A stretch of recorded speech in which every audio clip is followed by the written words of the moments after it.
Greetings once again. Today I wanted to take you through what I'm doing with horse racing betting. Automated betting on horses, which is turning a reasonable, slow but steady profit. And I'm also working on another strategy which is based on the existing one, which haven't started it yet, going to start it today, but the modelling indicates that it should actually be more profitable than what I'm doing. So I want to take you through that, and we'll see how that all goes, and I'll keep you updated on that as things go. Now, this here is the results graph of the last 3 weeks on the strategy that I have been running. It's a strategy to lay any horse in any thoroughbred or harness race that is paying odds between $2 and $3. So sometimes that's the favourite, sometimes it's the second favourite. I don't think I've ever seen it be the third favourite. It has to be when I say any horse, it actually has to be within that range, whichever horse is the lowest of those, the odds in that range. So it really has to be the first or second favourite.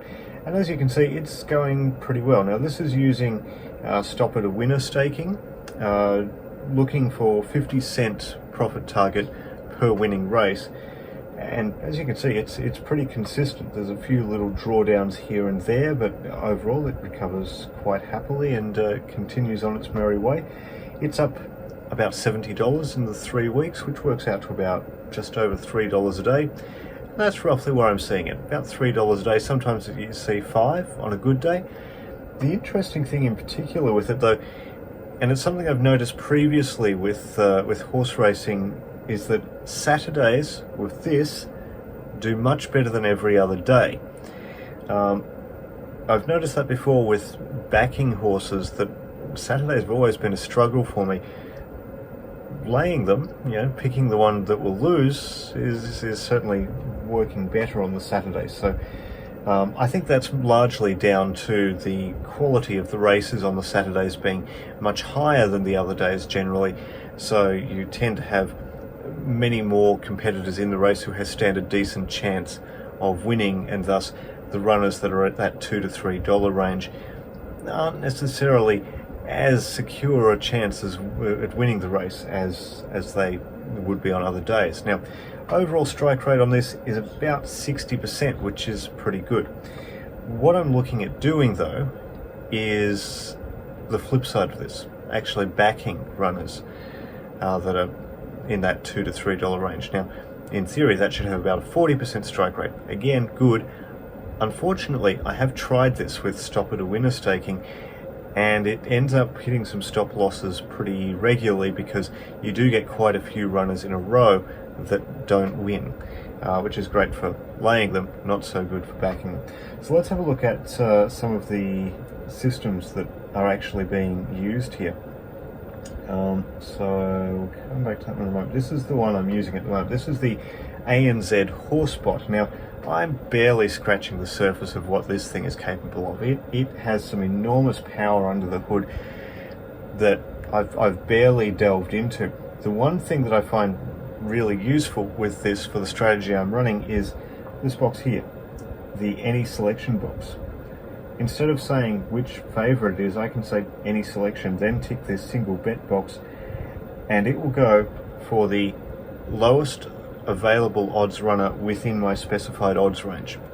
Now that's fantastic, because as I said, it'll pick up what could be first, second favourite, whichever, but if it's within that 2 to 299 range, to be more precise, it picks that up and it runs with it. And you can see this has been running since yesterday. So yesterday it got $3.50 in profit, which is pretty much right on the money for where it normally is. My settings overall on this are pretty open. It only needs $1,000 matched in the race, so there's very few races where that doesn't happen. It's normally either the smallest little regional race or a very delayed race. Otherwise, you get a runner in it. And as I said, we're doing thoroughbred racing and doing harness racing. So it's pretty much everything, and it's across Australia and New Zealand. For the back betting, at some stage I'll probably look at trying it with Great Britain or South Africa. but bedded in with Australia and New Zealand first, because I have results from Australia and New Zealand for the lay betting, so I know what it should look like with the back betting. I haven't looked at how this might look with the UK or South Africa. That's something for later down the track. First though, need to get the back betting settled in on Australia and New Zealand. Now, before I go any further on what I'm doing, just quickly show you some of the other things in this ANZ Horse Bot. The real thing that this is really designed for, and where the real power of it is you can choose some stats that you want to bet on, so as your selection criteria for the race. So you can go on all sorts of form ratings, whether the horse has won recently, what its percentage weight is, what its weight is, what barrier it's in, what Sky Racing's ratings for it is, what Betfair, somewhere down here I think it's what Betfair thinks it should be paying, Betfair's predicted rank, Betfair's predicted price, if you think that's a good guide of what the race, what the horse is doing, its speed ratings, it's all sorts of form, and you can work with those. You can select those, and maybe you only want it if it's between barriers 2 and 5, and if it's won its last race, and Sky gives it a rating of 95 or higher. Anything like that. That's the real power of it. I haven't delved too much into that yet. That's something for later down the track, but there's just some enormous potential there in terms of what it can do. And certainly Steve and Michael, who created this, they have some settings that you can use of them that seem to be showing some profit. I personally like to use my own systems. I find if everyone's using the same systems, they probably become a little bit less effective. But Steve and Michael have a bunch of systems available there that you could choose to use, or even adapt to your own purposes. And that's something I like to do as well, is take some inspiration from ideas and systems that other people have used, and then adapt them to my own methods. It helps, I think, to keep everyone using slightly different systems. It might be a lot of similarities, but if everyone is doing something slightly different, it probably helps to keep the market a bit more fluid and give everyone a better chance of coming out ahead at the end of the day. If everyone's doing exactly the same thing, I think it gets a bit hard to come out ahead at the end of the day. So I'm using ANZ Bot for that. Now, as I said earlier, stop at a winner staking on the back bets for this. Yeah, it's not going to work. 40% strike rate sounds good, but in this odds range, stop at a winner staking where you can get 8, 9, 10 losses in a row, it gets a little hairy. You end up hitting your stop loss, and that's no fun. The stop loss that you hit, unfortunately, you really struggle to recover that with the later winning races. So I had to look at some other staking plans. Now, Steve and Michael happen to have another bot that uses another one of their staking plans called the Favourite Money Staking System. Now, it uses a different progression. It's not stop at a winner, but it does have a sort of set progression based on the bet size, the stake size that you want to work with.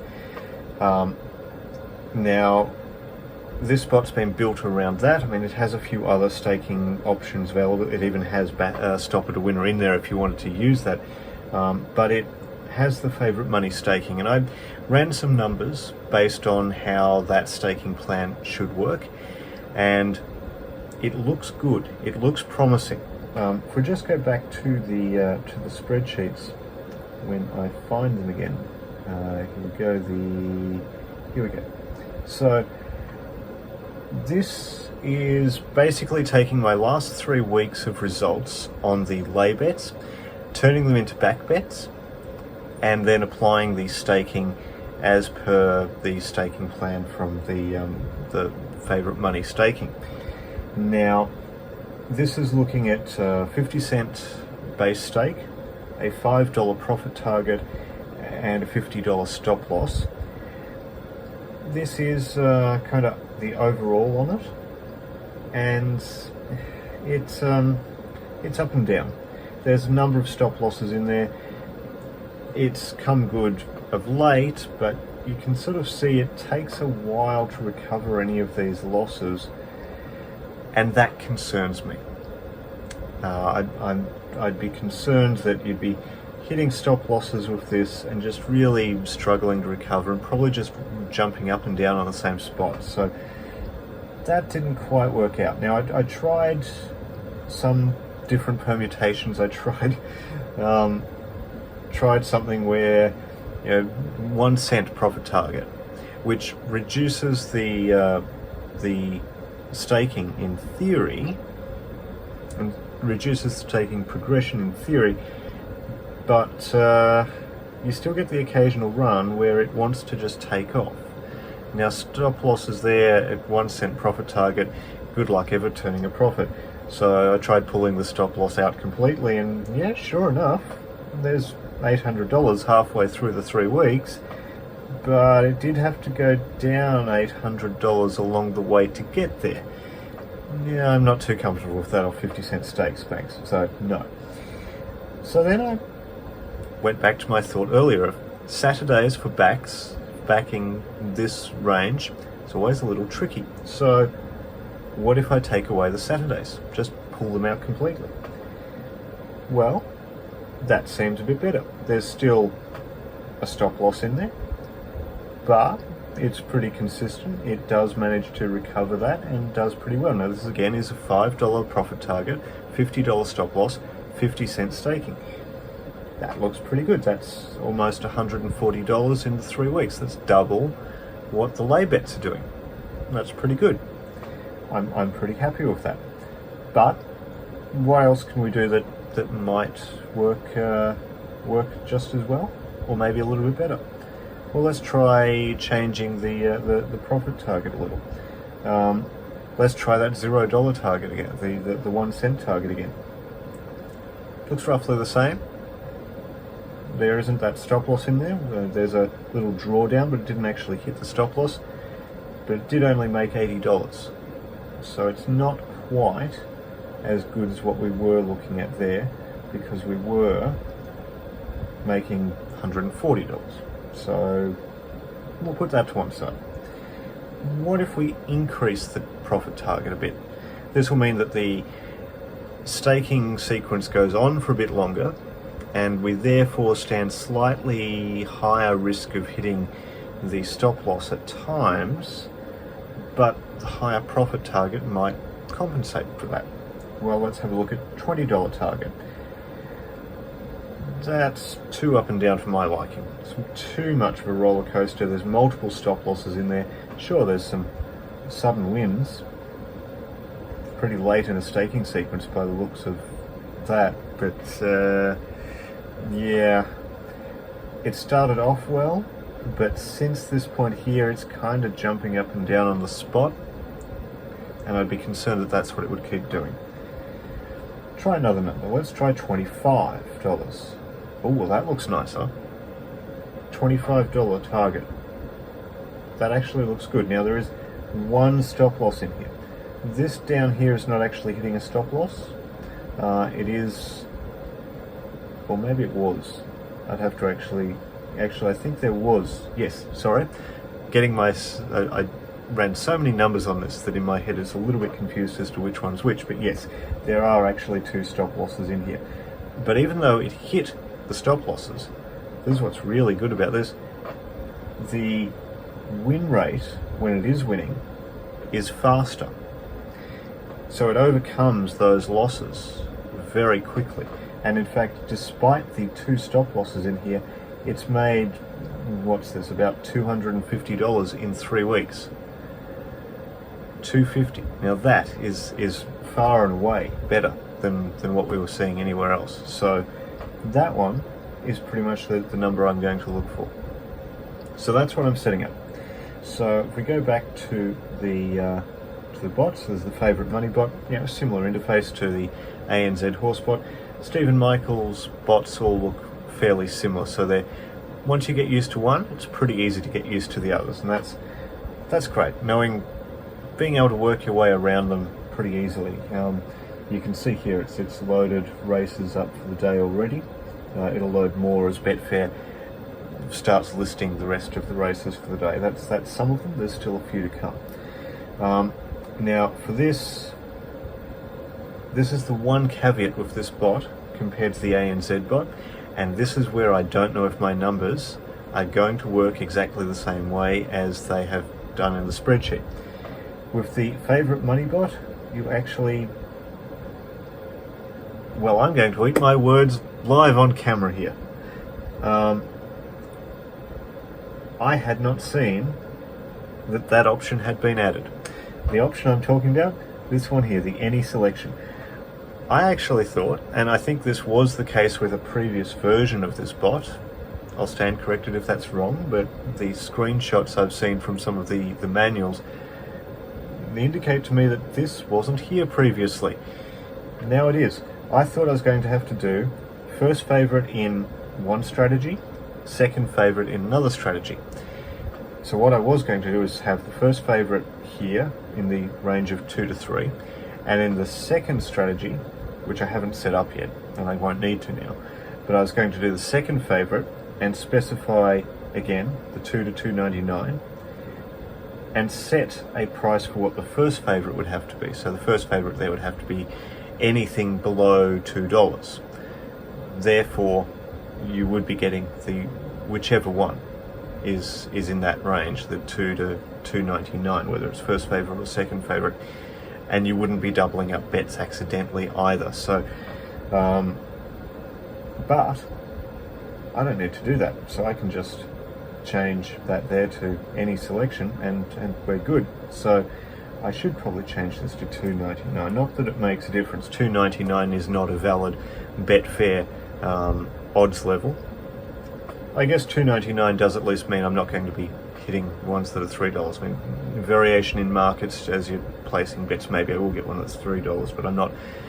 The bot won't be picking up runners that it thinks are $3. So 2 to 2.99 matches the settings in the ANZ bot. Otherwise, we're looking at basically the same settings. Doesn't matter what the first favourite price is now. Betting 30 seconds before the race. Now, if you watched my Greyhound video, and thank you if you did, I have actually made a couple little adjustments to the odds range in that, so there's some details of that on my blog. Links also to the ANZ Horse Bot and the favourite money staking bot also in the description below and on my blog.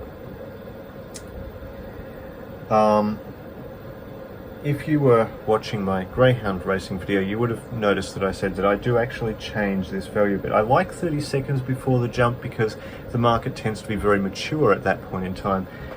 But with the amount of automated betting that happens in Betfair, I find that other people do start to cotton on to what you're doing a little bit and try to manipulate the odds on some of the runners a bit to try and get matched against you if they think they can win against you. So I move that around by a few seconds every now and then just to move my bets around a little bit. A few seconds doesn't make much difference to the maturity of the market, but it does make some difference to whether I'm playing against other people who are seeing my bets and manipulating the market to take advantage of them, so that way I'm working on the market and not on the other people who are manipulating the market. At least that's my theory. Minimum match $1,000 again. Trying to get as many of the possible races as I can. Runners 1 to 25 again, as many races as I can. Mexican wave, yeah, no. Maybe it would work with this strategy, I don't know, not going to try it yet. Mexican wave basically moves your bets along the open tabs. So your first bet will be in tab 1, second bet in tab 2, third bet in tab 3, so on and so forth. Good for rotating it if your strategy is if it calls for rotating. I'd rather keep as many of my bets in the one tab as I can and just have some other tabs there as overflow as needed. So if there's delays, I can still get bets in tab 2, tab 3, and that does tend to happen, especially on busier days such as Saturdays, I will find that I'll get a bunch of bets in tab 1, but a few overflowing to the other tabs. And New Zealand racing tends to not synchronise their times with Australia, so you do tend to get races in New Zealand happening at the same time as Australia. So when New Zealand is racing, it's good to have the extra tabs running as well. I'm allowing all of the types of racing, non-handicap, handicap, all of the harness types, and then we've got the favourite money staking here. So I'm working with a bank here, a bankroll of $100 that I'm allocating to this strategy. My base stake will be 50 cents. The bot then uses that to calculate what the staking sequence is from there. And the profit target I'm looking for, as we said, $25. A stop loss at $50 if we do end up down $50. For the moment, I'm going to, if I reach the $25 profit target, I'm going to continue with the same bank size. So we'll just start again. Start with that same profit target on top of wherever we were. The software can adjust your bank according to the profit and then adjust the staking according to that. That's something I'll probably look at later on, but for the moment, while I'm still testing it, I want the bets to stay at the size that I've set them at. I don't want the bot to be doing more than just the staking sequence on it, at least until I've betted it in. Once I've betted it in and I'm happy with the results, then I might be willing to let the bot be more adventurous on escalating the staking as the bankroll grows. Don't need to worry about the others because I'm not using that, but if you are interested in the back 1 to 4 staking or the stop at a winner staking, the software manual that comes with this software, it explains it all in great detail, so you can know what you're doing there. Now, I did incidentally have a look. This tick box here, allow harness only. If I wanted to, I could say I only want to bet on the harness racing. I did actually do a spreadsheet on that as well, which was somewhere. Here we go. This one here was just the harness racing. It had some stop losses in there. In fact, I think that might actually just be one stop loss. That was $5 target, $50 stop loss. There's not as much volume, obviously, with just harness racing, so the growth looks okay, but the stop loss in there does kind of wipe out your profits, and you do end up taking multiple weeks to recover it, which is not ideal. The everything thoroughbred harness combined on the $25 target does seem to do much better, as we can see there. So that's what I'm working on. Now, one more thing to do here, now that I've changed these settings. Now, this isn't compulsory by any means, but I do this whenever I set up a system. I actually close the bot. As soon as I've set my settings, I close it and then reopen it. The reason being, when I close it, the settings get saved into the various settings files. So if for some reason I have a computer problem or a power outage or something like that, and I have to reopen the bot, my settings will still be there. Now, okay, sure, I actually take note of all of my settings, so I can rebuild them if I have to, but if I'm reopening the bot after a power outage or something, it's nice to not have to spend a few minutes making sure I've got all of the settings right again, just knowing that they are the way I left them. They're not going back to some other previous version of my settings, or maybe the default settings of the bot. The other thing that I should note, the box over here, show log. Now there's a log tab here, which as the bot is working will show you what it's doing. For the moment I'm going to leave that on because I'm just setting the bot up. The log files are saved as text files, so I can just go back to them. It's convenient to have the log tab open, have it here available when you first start using the bot, so that if you see it doing something and you're not entirely sure why it did it, why did it choose a runner in this race? Why didn't it choose a runner in this race? Why did it bet that amount? Well, why did that bet not get placed properly? Why are those odds looking that it's chosen look funny? All of those things. The log will explain all of that, which is particularly useful. So yeah, I do tend to have that running when I first set up the bot, because I will go back to that log, pardon me, quite regularly. But the downside of having that there is that it does make the bot consume a bit more memory, and it does slow it down just a little bit. So once I've had this running for a few days and I'm happy with it, I'll untick that box, because if I need to go to the log files after that, I can just go to the text file. That's fine. Takes a few extra clicks, but that's fine. The text file doesn't automatically update for me as things are moving, like the tab in the app does, but it's fine once you've got things running the way you want them to. It's only going to be the odd occasion after that where you need to look at the log to work out, why did this thing happen here? So that's what I've got going there. So I'm going to close the bot, because I'm happy with those settings. They're now saved in the settings file. I'm going to reopen the bot, and once I reopen it, I'll have to log into Betfair again, which is fine.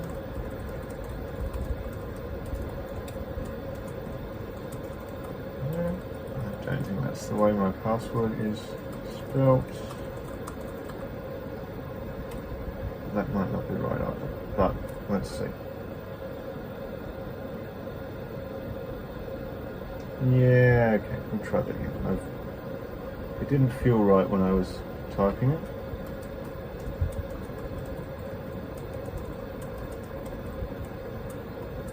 That's there we go, happy now. And it starts loading the list of races for the day. It loads the next series ahead. The auto reload here, it will continuously refresh through the day. So if a meeting gets abandoned or gets delayed, or new races get added because Betfair's updating through the morning, they'll get added in there, and it'll progressively update the next, I don't know, how far ahead is it looking here at the moment? It's 7:30 in the morning now. It's looking forward to about 5:30 this afternoon. So what, 10, 12 hours, the next 10 to 12 hours worth of races will be loaded in there. So that's all good. So I'm going to press the start button there, and away it goes. It's going to be some hours before the first race there, so it's going to be a while before I actually get a chance to see it running.